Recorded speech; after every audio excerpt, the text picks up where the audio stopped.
Hi, Antonio. Hi. Thank you very much for this opportunity to listen to you.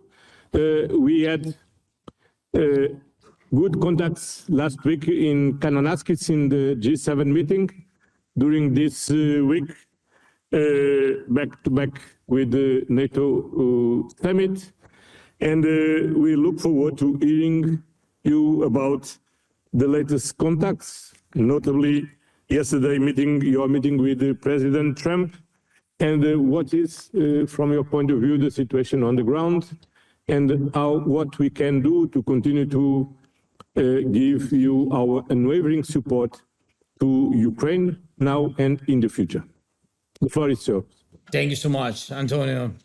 Dear President Costa, Ursula, Madam President, dear friends, dear leaders, it's good to see you all again. And thank you for inviting us to take part in this meeting of the European Council. So first of all, thank you to everyone who supports our people and our defense against Russian attacks. It's important not to forget that the war that Russia brought to Europe is still ongoing, and in Moscow there are still plans to expand this pressure against us in Ukraine and also against European countries and the EU itself. This is Putin's dream, to see a fragmented Europe where marginal voices gain influence and speak not for unity but for division. That's why Russia supports anyone, and no matter how extreme, who tries to weaken Europe from the inside. Most of you see this threat clearly and are standing against it. And as a result, today's Europe is much stronger than it was 5 years ago. And that is what unity gives us. The world is clearly unstable, but the EU remains a strong global force that can protect and does protect European values and interests.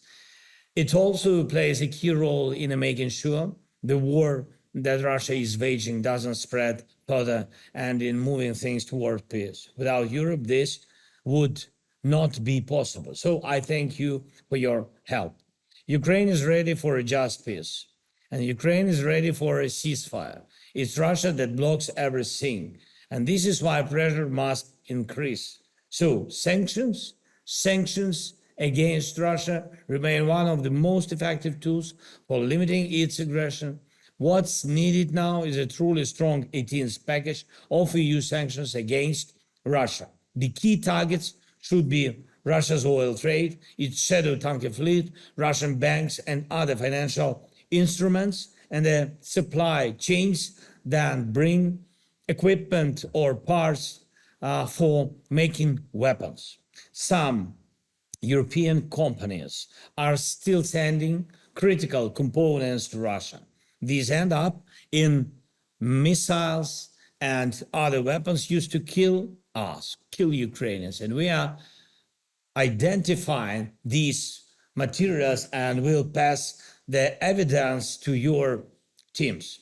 Please pay attention to this. And we also need to expand sanctions not just against the Russian tankers, but also their captains and the terminals that Russia uses to ship its oil. Russia's military ambitions grow when its oil revenues are high. Over time, we have seen how strongly some European countries still depend on Russian oil. And we understand this, and we act carefully as our partnership with the EU requires. Yet, sadly, we don't always feel the same understanding in return when it comes to Ukraine's needs.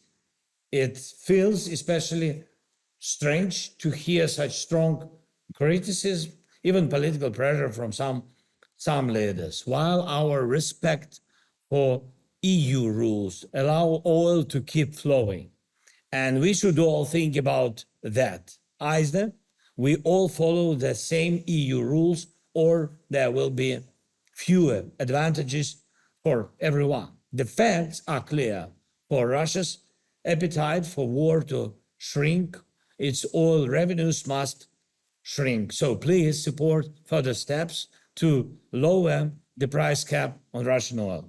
And a cap of $45 could help move toward peace, of course, but for real, a lasting peace, and we shared it yesterday, and with all the partners, Europe partners, United States partners, a cap of $30 per barrel is needed to block Russia's ability to fund its aggression.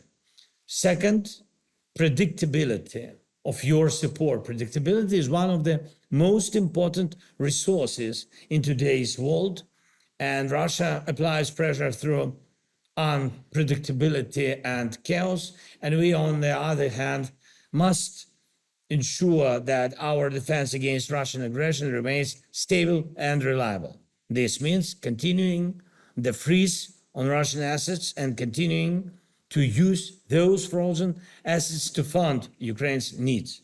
We value the EU's SAFE program, Security Action for Europe, and really believe that Ukraine should be a full part of it. After all, we have the most up-to-date, battlefield-tested knowledge of which weapons work best. Ukraine should take part in joint defense purchases and from the EU and the Ukrainian producers. Our defense industries can work as one system that builds security for all of Europe, and this will happen. The recent NATO summit showed clearly, yes, America remains with Europe, but it does so expecting that Europe will build up its own defense capabilities each year. The best way to do this is together. This is a signal from our side. And budgetary support remains vital for us. Each of you understands that war creates a budget deficit, and under constant Russian attacks, no European country could manage that deficit alone. And we count on your continued support to cover our budget needs, especially for next year. And third, but no less important, is our accession process. Ukraine is meeting all its commitments for EU accession, and we truly mean it. We're fulfilling every requirement, including those about relations with our neighbors. So it's only fair that we receive clear, supportive signals from the EU in return, signals that recognize our progress. What's needed now is a clear political message that Ukraine is firmly on the European path and that Europe stands by its promises. Any delay by Europe at this point could create a global precedent and a reason to doubt Europe's words and commitments. And we are doing our part, and it's fair to expect a positive response. So opening cluster one fundamentals in the negotiation process could be more than just a technical step. It would be a political decision that defines Ukraine's future integration with Europe. Please support this. And we are working to be ready on all clusters this year. And of course, and one more thing, what I wanted to share, I want to stress that what we are discussing here is not just politics. It's not just precision. This is what gives motivation, support, and strength to the men and women who are defending their families and our independence against Russia's criminal and unprovoked war. And the stronger your decisions, the stronger our defense, and the closer we are to ending Russia's aggression. Please keep that in mind. Thank you again. Thank you, Antonio. Thank you very much, Volodymyr. Thank you so much. Thank you, friends. Bye-bye.